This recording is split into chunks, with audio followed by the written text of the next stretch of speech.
കേരള സർവകലാശാല ലോഗോ ഇന്തിഫാദയ്ക്കെതിരായ ഹർജി തുടർ നടപടികൾ ഹൈക്കോടതി അവസാനിപ്പിച്ചു. വിവാദ പേര് പിൻവലിച്ചുകൊണ്ടുള്ള വിസിയുടെ ഉത്തരവിറങ്ങിയ സാഹചര്യത്തിലാണ് നടപടികൾ കോടതി അവസാനിപ്പിച്ചത്. വിവരങ്ങളുമായി രേഷ്മ ബാബു ചേരുന്നു. രേഷ്മ, ഇന്നലെ നമ്മൾ ഈ വിഷയം ചർച്ച ചെയ്തതാണ്. വിസിയുടെ ഉത്തരവ് ഇറങ്ങിയിരുന്നു, ഈ പേര് ഉപയോഗിക്കില്ല എന്നിപ്പോൾ കോടതി ഇപ്പോൾ ആ വൈസ് ചാൻസലറുടെ സർക്കുലർ മുഖവിലേക്ക് എടുത്തുകൊണ്ട് ഹർജിയിൽ തീർപ്പാക്കിയിരിക്കുന്നു അല്ലേ? കോടതി മറ്റെന്തെങ്കിലും പരാമർശങ്ങൾ നടത്തിയിട്ടുണ്ടോ?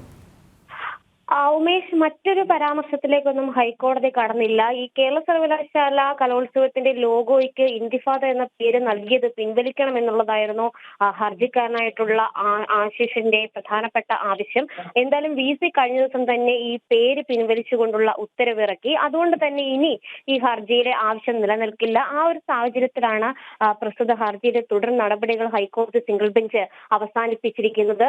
ഈ പേര് എന്ന് പറയുന്നത് അസ്വസ്ഥത ഉണ്ടാക്കുന്ന ഒരു പദമാണ്. മാത്രവുമല്ല, ഈ തീവ്രവാദ സംഘങ്ങളുമായി ബന്ധപ്പെട്ടുള്ള ഒരു പദപ്രയോഗമാണ് ഇന്തിഫാദ. ഇസ്രായേൽ പാലസ്തീൻ യുദ്ധത്തെ സൂചിപ്പിക്കുന്നതുമാണ്. അതുകൊണ്ട് തന്നെ അതൊരു കലോത്സവത്തിന്റെ ലോഗോയ്ക്ക് പേര് നൽകിയത് തെറ്റായ നടപടിയാണ്. മാത്രവുമല്ല, ഭരണഘടനാ പരമായിട്ടുള്ള ലംഘനം കൂടിയാണ്. അതുകൊണ്ട് ഈ പേര് പിൻവലിക്കാനായിട്ട് അല്ലെങ്കിൽ പേര് മാറ്റാനായിട്ട് നിർദ്ദേശം നൽകണം എന്നുള്ളതായിരുന്നു ഹൈക്കോടതിയിൽ ഹർജിക്കാരൻ മുന്നോട്ട് വെച്ച ആവശ്യം. എന്തായാലും ഈ VC പ്രസ്തുത ഉത്തരവിറക്കിയ സാഹചര്യത്തിൽ, അതായത് പേര് പിൻവലിച്ചുകൊണ്ടുള്ള ഉത്തരവിറക്കിയ സാഹചര്യത്തിൽ തുടർ നടപടികൾ അവസാനിപ്പിക്കുകയാണെന്നാണ് ഹൈക്കോടതി പറഞ്ഞിരിക്കുന്നത്. ശരി, എന്തായാലും ഈ സംഘർഷത്തിന്റെ ഭീകരാക്രമണത്തിന്റെ പേരൊക്കെ സർവകലാശാല കലോത്സവത്തിന് പേരിടാൻ തയ്യാറായ SFIയുടെ നീക്കം അത് ജനന്റിവിയാണ് പുറത്തു കൊണ്ടുവന്നത്. ഇപ്പോൾ എന്തായാലും അത് പൂർണ്ണമായി പിൻവലിക്കാൻ യൂണിയൻ ഭാരവാഹികൾ നിർബന്ധിതരാകുന്നു.